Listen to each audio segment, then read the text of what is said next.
अगर ये चीज़ बर्निंग के साथ भी हो रही है तो भी वो इन्फेक्शन की तरफ इशारा कर जाती है। नमस्कार, मेरा नाम हिमांशु देवन और आज इस वीडियो में बेसिकली आपको कुछ चीज़ों से वाकिफ़ कराना चाहता हूँ। जैसे कि आपके जो सीमन में अगर ब्लड निकलेगा तो वो क्या होगा, क्या हो सकता है।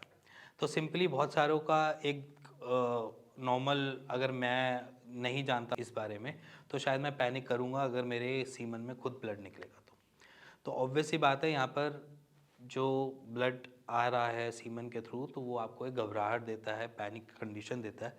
तो उन सारी चीज़ों को लेकर मैं आज आपको क्लियर कर दूं कि अगर वो किस टाइप का ब्लड है तो उसका रीज़न क्या हो सकता है।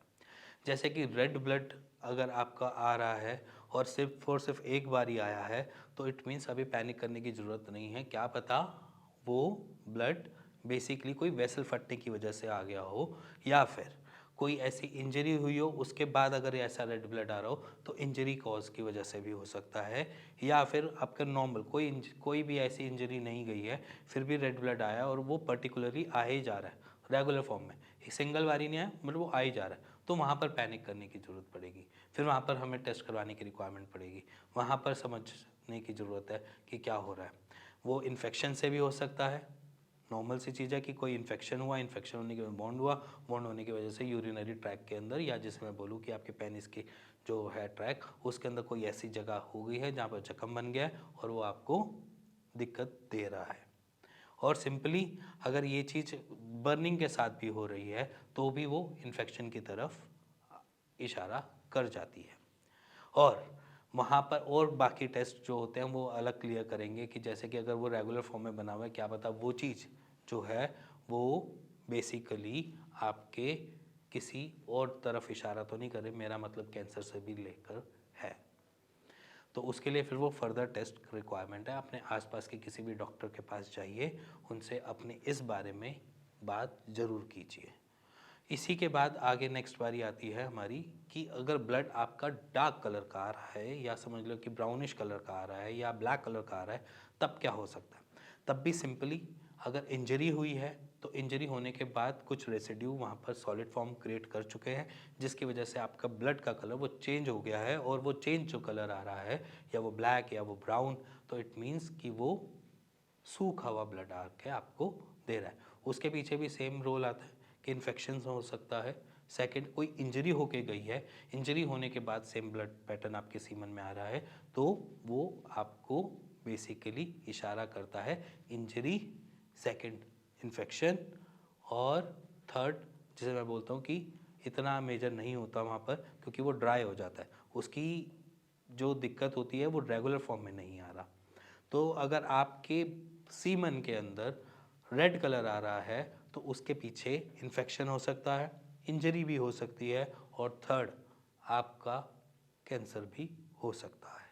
तो इसीलिए अगर आपको ऐसा महसूस हो रहा है तो आप अपने आसपास के किसी भी एक डॉक्टर के पास जाकर उसका इलाज पूछ सकते हैं या ले सकते हैं, या फर्दर वो टेस्ट कहते हैं तो टेस्ट करवा सकते हैं। अगर वो डार्क ब्राउन आ रहा है या वो फिर ब्लैक कलर में आ रहा है तो इट मीन्स कि वो इंजरी होने के बाद वो दिक्कत आई थी आपको, इंजरी होने के बाद वो आनी बंद हो गई। एक बारी डार्क ब्राउन आया एक बारी ब्लैक सॉलिड कलर में आया, उसके बाद वो नहीं आ रहा, तो इट मीन्स पैनिक करने की ज़रूरत नहीं है। आप सिंपली अपने आसपास के डॉक्टर से एक बारी बात रख सकते हैं, उनसे बात इस बारे में कर सकते हैं, और साइड बाय साइड अगर वो दोबारा नहीं आता तो इतने घबराने की ज़रूरत नहीं है। ये तो हो गया जिनको पैनिक होता है कि उनके सीमन के अंदर ब्लड आया, क्योंकि बहुत सारे पेशेंट्स जो क्वेरी करते हैं कि ब्लड आ गया। ब्लड कब आया? मास्टरबेशन के बाद आया। मास्टरबेशन के बाद कैसे आया? मे बी शायद वो इंजरी की वजह से आया। ठीक है, क्योंकि बहुत सारे पेशेंट कहते हैं कि मैंने मास्टरबेट किया उसके अंदर वो चीज़ निकली, तो वो चीज़ निकलने का रीज़न भी ये हो सकता है कि कोई वेसल ब्रस्ट हो गई हो जिसकी वजह से आपका वो रेड ब्लड आया। कुछ टाइम के बाद या मे बी शायद वो थोड़ी देर बाद या अगले सुबह तक वो चीज़ गायब हो जाती है, तो इट मीन्स घबराने की ज़रूरत नहीं है। या फिर आपको पेशाब करने में भी जलन आ रही है और सीमन निकालने में भी जलन आ रही है, तो वहाँ पर इन्फेक्शन हो सकता है कि आपको इन्फेक्शन बन रहा हो अंदर, जैसे कि सेक्सुअल ट्रांसमिटेड डिजीज़ में भी आ जाता है कि कोई बैक्टीरियल या फंगल या कोई सा भी ऐसा इन्फेक्शन बन रहा हो जिसकी वजह से उसने उस ट्रैक को थोड़ा सा ख़राब कर दिया हो, जिसकी वजह से वो ब्लीड बाहर की तरफ आ रहा हो। तो घबराओ मत, अपने आसपास के किसी भी डॉक्टर से जाकर उसके बारे में ज़रूर बात करो, और अगर वो टेस्ट रिकमेंड करते हैं तो आप टेस्ट ज़रूर करवाओ।